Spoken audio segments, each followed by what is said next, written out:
know you've been welcome before, but I just want to say that I am really excited and grateful that you are joining us today. For our second session of the day, we are joined by Dr. Christopher Michaelson, who is a professor of business ethics and an Ashoka change leader here at the University of St. Thomas. He has scholarly training in philosophy and practical experience doing both meaningful and meaningless work in management consulting. He studies how meaning and purpose in life and at work can improve our own and others' lives.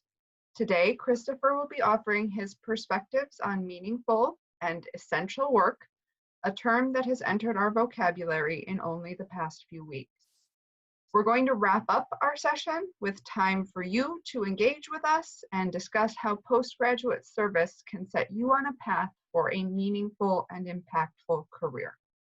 So, Christopher, take it away. Thank you, Amber. And I'm going to talk a little bit, but I'm not going to give a speech per se. In fact, I hope that this will be a conversation with you, sometimes using the chat function, sometimes unmuting our mics, as well as a conversation with Amber, who I don't think said too much about herself as a member of our Career Development Center. I hope this is not the first time that you've ever seen Amber, because when I talk to first years during orientation, I say, get yourself over to the Career Development Center now, because you don't want your first time there to be in spring of senior year. How do I know that? Well, because my first time when I was a college student at my Career Development Center was spring of senior year. And it was not in the middle of a pandemic, but I graduated with no job offers and no prospects whatsoever. And things turned out okay. So I guess the first thing that I would like to say to you is, I know that you are graduating in a much more difficult time, and I am thrilled that you are joining this this fair this afternoon, because it shows that you are thinking about what difference can you make in the world, and that is going to put you on a much more certain track than I was ever on as a graduating college student. Just a little bit about myself. I actually, as Amber alluded to, had a career in management consulting. It was a relatively sometimes awesome and sometimes lucrative career in New York City, and I traveled around the world. And frankly, my colleagues in my former firm could not understand why I would leave that life and lifestyle, mostly the promise of a lot of money, to become a college professor. Because as you may not be aware, being a college professor is not as lucrative as being a management consultant. I walked away from that because I cared about doing meaningful work. What is meaningful work? Well, I think you got a really good picture of what components of meaningful work might be from Greg.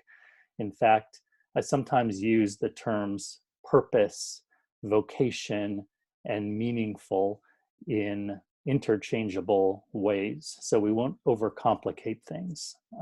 Meaningful work has those components of you're good at it, the market will pay you for it, but also more importantly, the world needs it and you love it. Can you have all four of those things in one career at one particular time?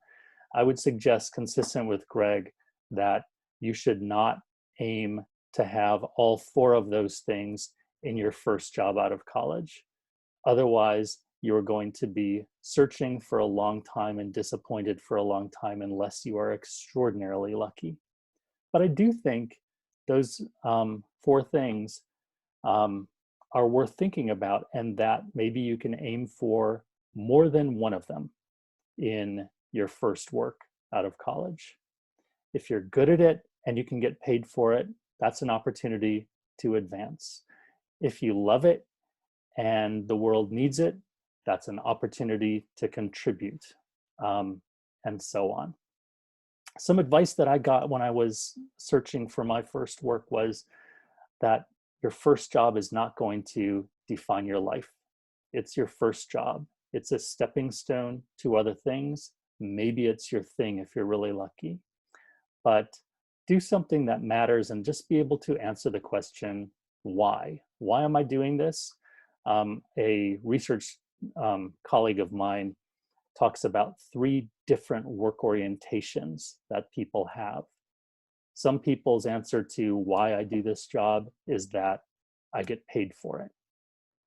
Some people's answer to why I do this job is that it's a rung on the ladder of advancement. Some people's answer to why I do it is that I am in some way called to it. It speaks to me from the inside as personally fulfilling. It calls out to me from the world as socially valuable. You can see how those work orientations, job, career, and calling, they're sometimes called, more or less correspond to the 4 categories that Greg was talking about. So just a practical piece of advice. You can do good in the world and not be well paid. We all know that. But you can do good in the world and get paid too. So I have a question, and maybe you can just answer, get your fingers ready to type in the chat. Actually, I have multiple questions. Name some work that's good in the sense of, let's say, advances the common good, that isn't paid enough in this market. Maybe to start with the easy question. What is some good work that advances the common good, that is not paid enough in this world? Please answer in the chat.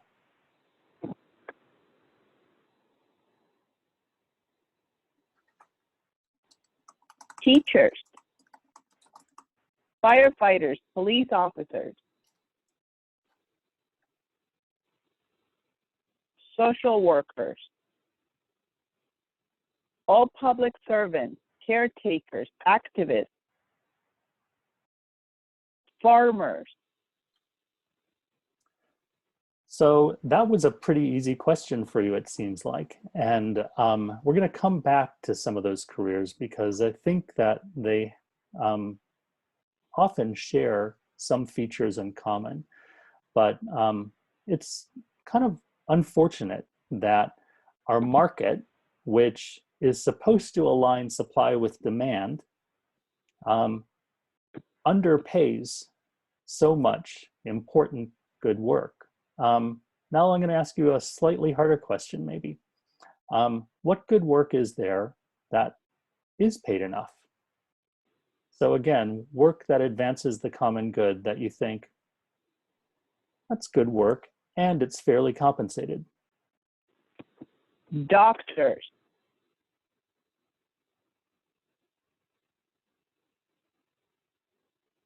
They're not coming as quickly, are they, Manuela? They are not. Yeah, and so I'm just going to remark doctors and I think nurses was part of the prior answer. Okay, so nurses is part of this answer. So doctors and nurses, both part of healthcare, you know, we can say that is clearly work that seeks to help other people. But they are at different ends of the pay spectrum. Doctors we generally think of as quite well compensated, whereas nurses we might think, especially in times like these, risking their own well-being for the sake of patients, maybe aren't paid as much as the importance of their work would seem to indicate. I see somebody else says some lawyers, meaning not all lawyers are doing good for the world, but there are some lawyers who are doing good things and getting paid a fair wage. I see another answer that entrepreneurship, which we sometimes think of as a way to get rich quick, can be social entrepreneurship, a way to help society. and maybe get rich quick at the same time, although I think we more often hear stories of spectacular success than we hear stories of just sort of ordinary struggle. The dean of our School of Entrepreneurship at St. Thomas says, I don't like the term social entrepreneurship because all entrepreneurship should be social entrepreneurship. That term should be redundant. All entrepreneurship should in some way make the world better. All right, one more question, and then we'll talk a little bit about this concept of essential work. But one more question is, what bad work is there? Work that actually maybe detracts from the common good? What bad work can you do in the world and get paid spectacularly for? Some lawyers. Funny how some of these answers repeat, but we have different perspectives on them. Hedge fund managers. So I know some hedge fund managers, and I know some spectacularly rich hedge fund managers. And yeah, I think like you, I think that there are probably more direct ways of doing good in the world, but some of these hedge fund managers will say, well, I'm creating transparency in pricing, I'm creating liquidity in the system, I am aligning supply with demand, and what's so wrong about getting spectacularly paid for it? I see fossil fuel executives, yeah. Maybe if alternative energy executives were paid as well as fossil fuel executives, we would have more of an market for alternative energy. All this goes to say that we have some imperfections in the market. Not everything that matters gets measured, and sometimes our measures are imperfect, and that creates an unfairness in the market. I saw one of the— I have a chat that says some politicians. I think I would agree with that as well. And actually, this issue of how lucrative it is to be a politician, which is a public service, it's supposed to be a public service, can often get conflated with self-interest when, for example, you go on to a lucrative post-political career because you've made some lucrative connections that enable you to sort of advance the interests that you were politicking for. It's complicated. My mom is a recently retired language teacher. She taught thousands, literally thousands of students how to speak Chinese. And literally hundreds of those students at least ended up in careers doing work with China, in China, using Chinese, and so on. And I said to my mom, you know, if you were an investment banker, you would have taken a piece of each of those students' compensation because you contributed your capital into their careers. And if you'd done that like an investment banker, then you'd be fabulously rich because a lot of your students have gotten rich because of Chinese. That's just one way in which our market is imperfect, that it unfairly allocates rewards to those who know how to take them, whereas those like my mom, who are just teaching out of the goodness of her heart, have to settle for what we call intrinsic rewards, just the good of doing good. And I don't think my mom would trade intrinsic rewards for money in a second. So maybe that's another statement about the kinds of work that you are exploring through this fair, that there are lots of intrinsic rewards available. I think we're discovering the intrinsic rewards of work that, as has been foreshadowed, we now deem essential. So I'm guessing you didn't come to St. Thomas to get your college degree in order to drive a garbage truck or to learn how to deliver mail or to work the cash register at a grocery store. But all of those forms of work, along with some of the other important careers that you've mentioned, healthcare, journalism, banking, social service have been determined to be essential work. So this essential work, as we've said, is going on despite being performed at considerable risk to the people who are performing that essential work. So I hope that this session helps you think about what kind of essential contribution to society might your work be. So another question for the chat. What forms of work are uncontroversially considered to be essential work? Type them in the chat. Uncontroversially essential work. I see healthcare again. Farming. Farming again. Food service. So male.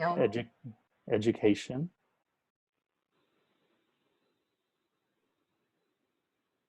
How about, have you read any news articles about work that has been classified as essential work that doesn't seem so essential to you?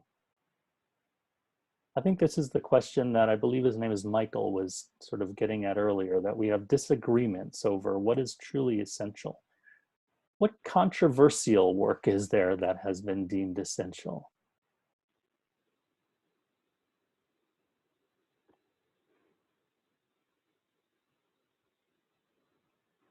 Well, you haven't been reading the same newspapers that I have. In Florida, World Wrestling Entertainment has been essential work for several weeks now. Golf courses, now I see some stuff coming in. Golf courses have reopened. There are people at risk in warehouses for work that may or may not be essential. Are guns essential? Depends on who you talk to. Yeah, so lots of interesting answers.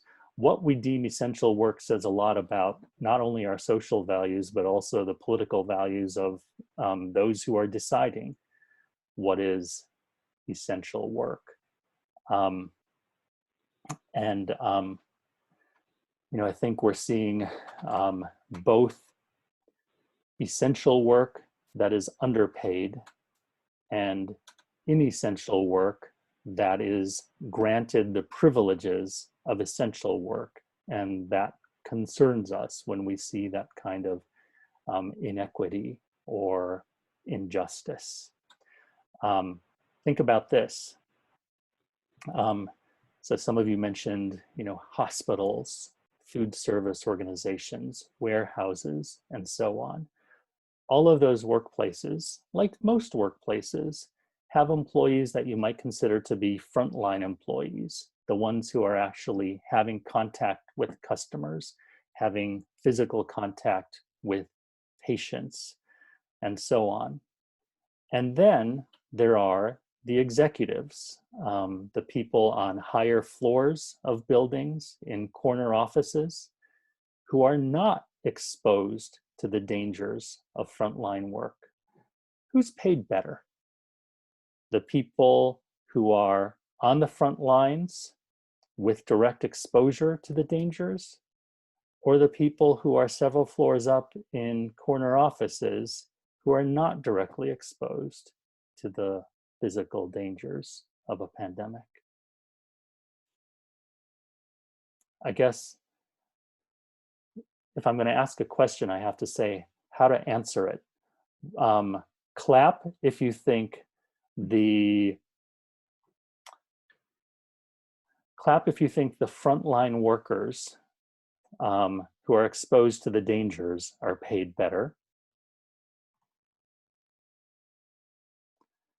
Like it with a thumbs up if you think the high floor corner office executives who are not exposed to the dangers are paid better. Okay, I'm seeing lots of likes. And I have a feeling those likes actually don't indicate that you like it, that you perceive some kind of injustice in this.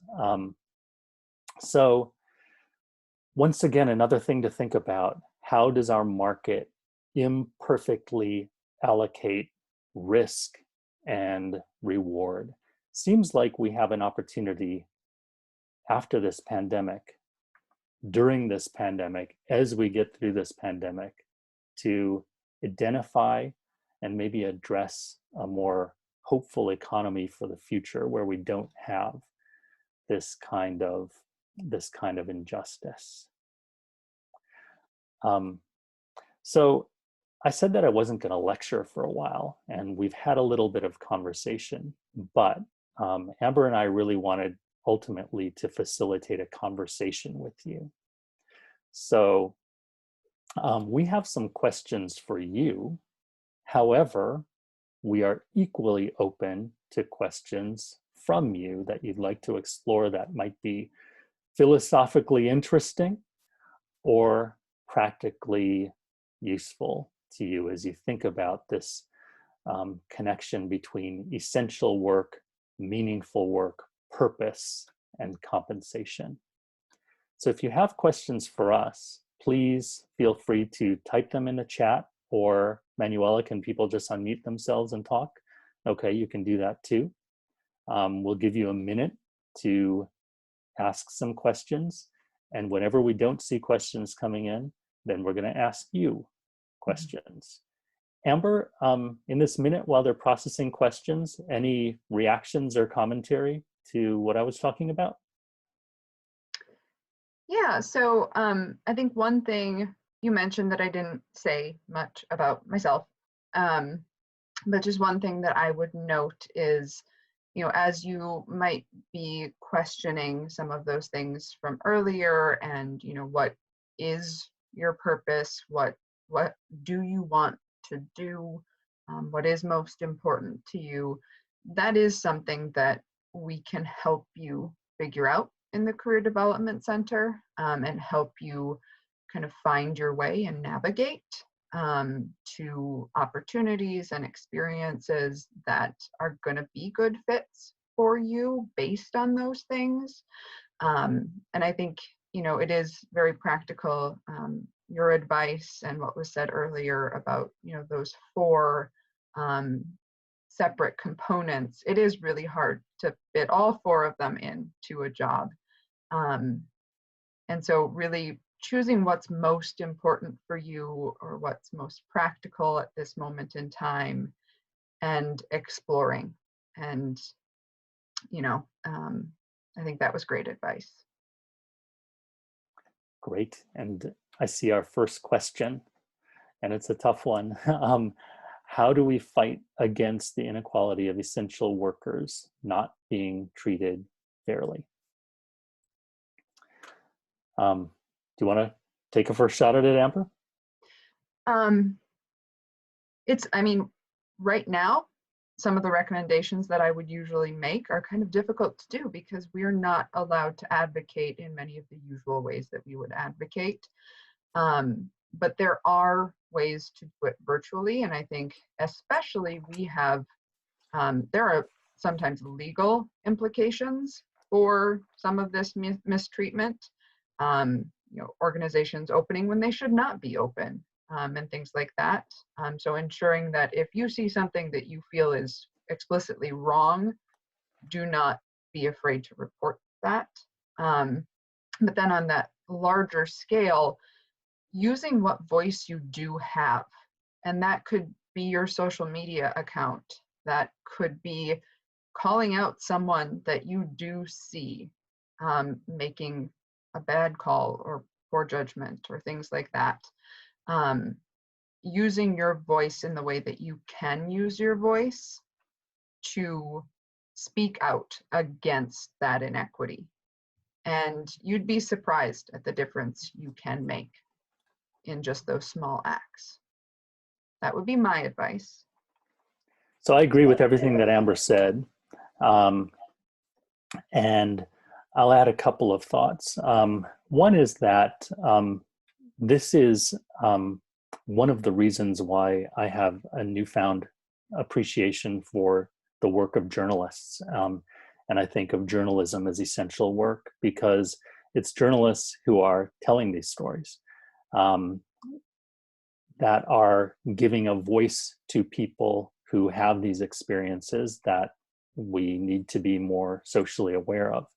And in fact, just like in those other professions, it's journalists who are actually on the front lines, going out, not working remotely from home, but often going on site to see for themselves and report for themselves what they're seeing, that can help make us more aware as a society.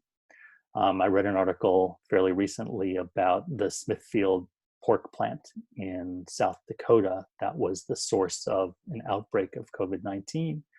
And the whistleblower was actually an English-speaking daughter of two parents who worked at the plant who did not speak English and could not advocate for themselves. And the whistleblower reached out to a journalist who ultimately broke the story, thanks to the work of a person around your age, who I believe, if I recall the story correctly, might have been home from college, speaking up and speaking to a journalist that helped highlight the lack of safety there.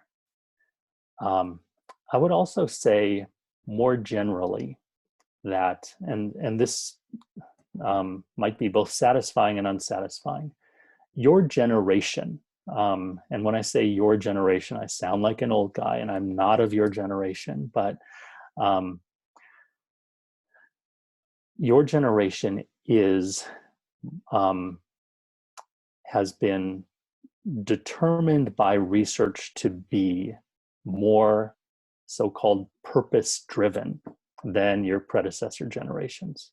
When I talk to my peers say, well, I was purpose-driven when I was, a college student, but then I learned about reality, and reality, doesn't enable you to be purpose-driven.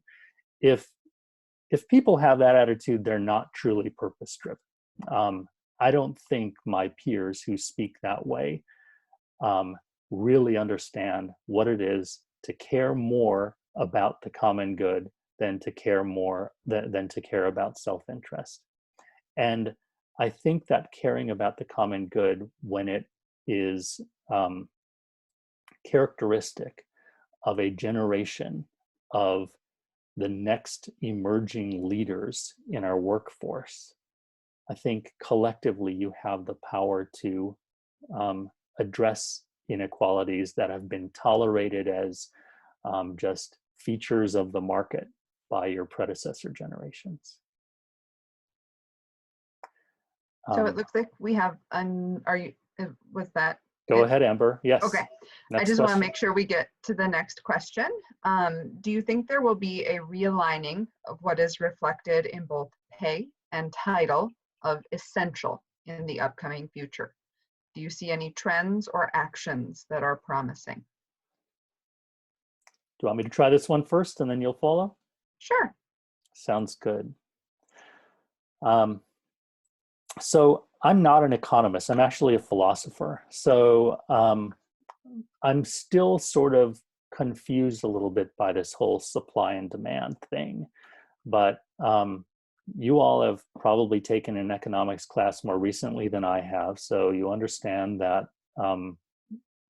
supply and demand intersect at an equilibrium price, and that applies not only to the market for products and services, but it also applies to the market for labor.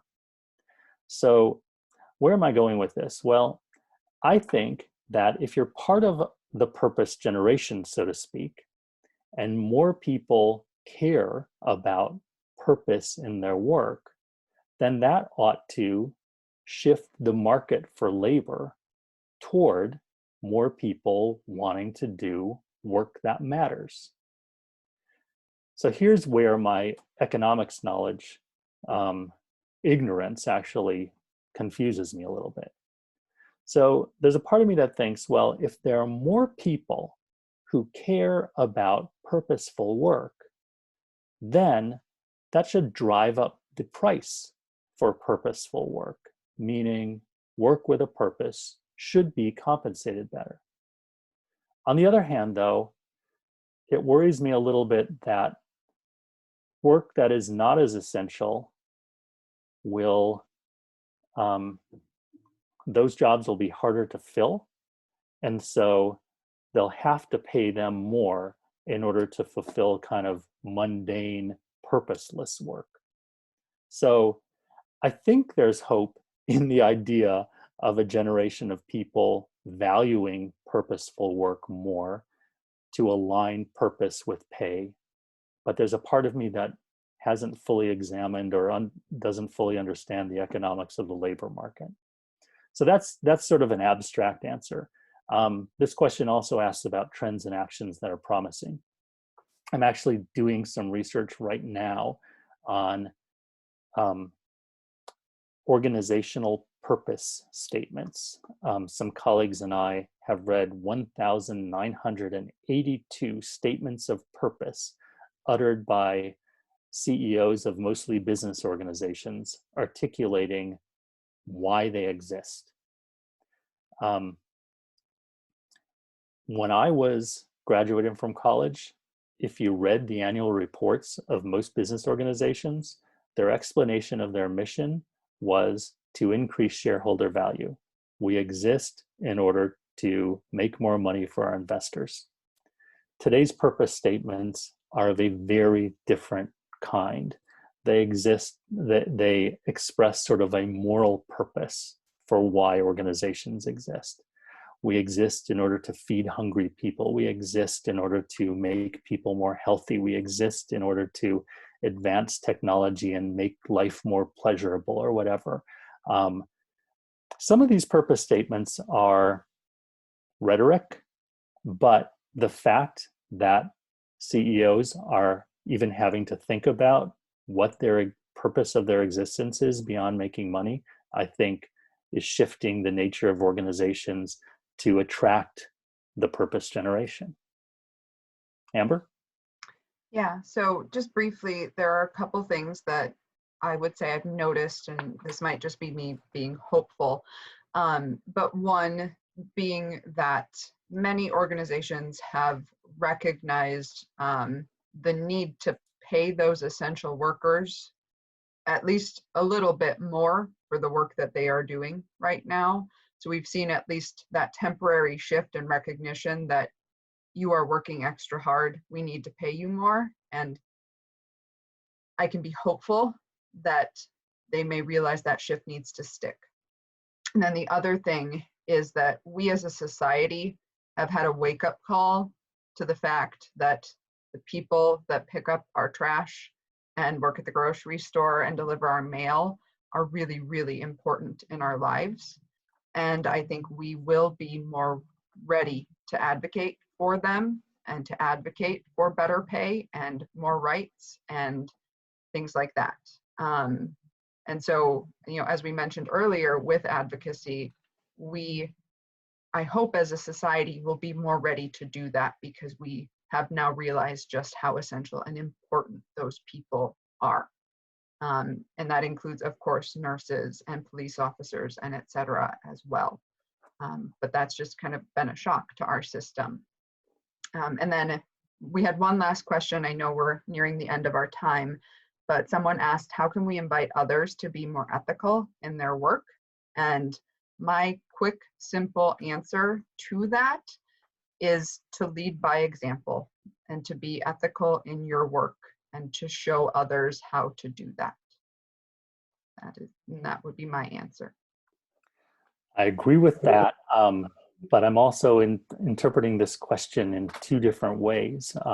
Ethics, in a very big sense, that we've been talking about it, has to do with sort of the ethical purpose of your work. So, how can we invite others to care more about why they're doing the work that they're doing? Another research project that I'm involved in studies victims of the 9/11/2001 terrorist attacks.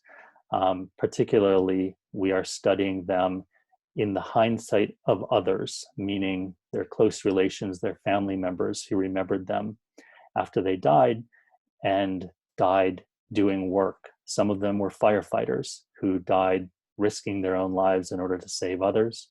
Some of them were financiers who never imagined that they would go into their office in a skyscraper one day and actually be at physical risk of dying. And one thing that we've discovered in this research is that in the hindsight of others, the ethical purpose of our work tends to take on a quite different cast than it might in our day-to-day thinking about why we went to work. The value of supporting a family gets magnified compared to the value of having a really fancy, fast car. At the same time, the value of sacrificing one's own safety for the sake of others becomes so much more solemn in the hindsight of others. So, long story short, as a piece of practical advice, I encourage you to ask people who you trust and who love you, what kind of work do they hope for you to have? Because I think they'll not only have your best interests in mind, but they'll have sort of society's best interest in mind as they think about what kind of legacy would they wish for you to leave behind. Manuela, I don't know time-wise where we are. So you have 5 minutes left on your session. Okay, all right, then I'll continue. I talked about sort of ethical purpose in a really big sense, but I think this question can also be very focused on how can we invite others to be more ethical in their practice, because we've seen some great examples of how workplaces make our world better in a time of pandemic. Thinking about Minnesota companies alone, we have a gigantic multinational company that is well known for making N95 masks that has ramped up production in order to support people's health and safety. We have several consumer packaged goods food companies whose products have become much more in demand as a result of the pandemic and the need to have sort of shelf-ready, non-perishable food. We have medical technology companies that are sharing their intellectual property in order to help other manufacturers build ventilators faster to deal with rising demand for essential products and services. Lots of great examples of how our workplaces can make the world better. But at the same time, we also see companies cutting employees. And it's not always clear that it's financially necessary to lay people off.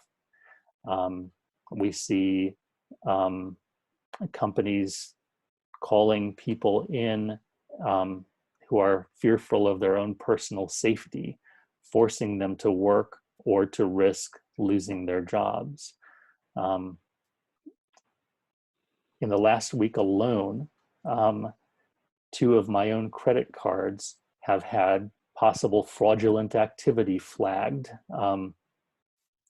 because in times of crisis, there is a rise in fraud. So I think you see both in this pandemic the best of ethical practice and the worst of ethical practice rearing its head. And as Amber said, we have to